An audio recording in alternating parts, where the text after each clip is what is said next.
Hello folks, Jerry and welcome back to today's Gamers News, where we are going to talk over the things that have happened in the game during the past 7 days. Now this week we're gonna start off a bit different with talking about the featured car, which this week was the 4th FPV GTP, which is a B-class car, not really very valuable, nothing special, and it can only do 8.7s with the parts on it, so really it's not going to challenge Evos or the Exegius in B-class. Really not the most of amazing cars there. If you guys want me to continue talking about featured cars in future episodes, please let me know. Anyways, as far as the turf cars go, we had the 1970 Camaro this week, which it's really not one of my favorite cars. In fact, it's one of my least favorites. I do not like that car whatsoever. But the R.I.P, as they tend to be lately, I did quite like that. We also had a new car this week, that being the Lotus Evora 400, and unlike the Turf Evora, the type whatever, I'm gonna put a picture of it here, this one's actually semi-useful. It can get 7.7s, and you actually have to spend 540 gems in the game to get it, but on the market the prices did drop considerably, so I feel like this is going to be a really good opponent for the Corvette ZR1, which is a really nice car. Plus I don't think this one's bad to drive either, so in fact I think I do quite like the car, even though I didn't actually drive it yet. Now at this point I didn't actually know whether I should talk about the Ferraris or the ownership change first, but I went with the Ferraris just because I feel like it's more of an, upbeat team.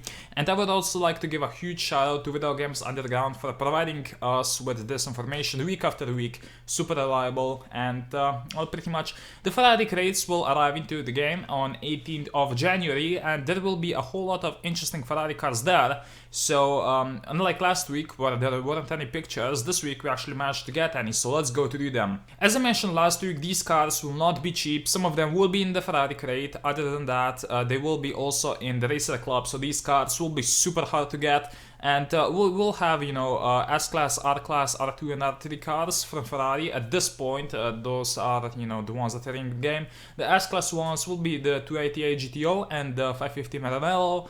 The R-Class one, well actually there's two of them, will be the 458 Italia and the, 430 Challenge. We already had a 430 in the game, which was S-Class.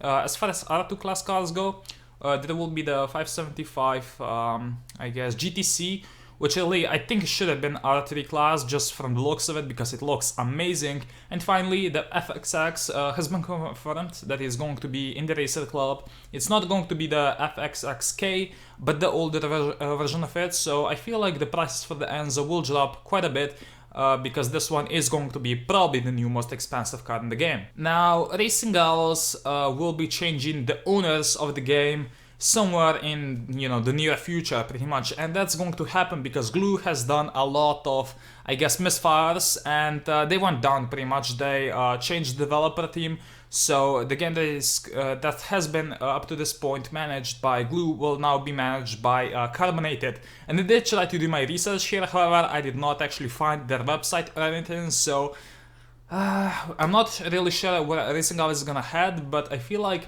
those people already, well, one of them already made a post on the Racing Gallos forums ensuring that the game is going to be, taken care of, and by that I mean they will continue to update it and obviously, hopefully make this an experience which is gonna last, for a long time. Now the current developer team has done a great job so far. I saw a whole lot of people actually shit talk them over the past few months, and it was fucking infuriating, because for me the biggest problem with Racing Gallos is not actually a part of the game, it is the fucking community itself, because you have, cheaters, scammers, all that bullshit.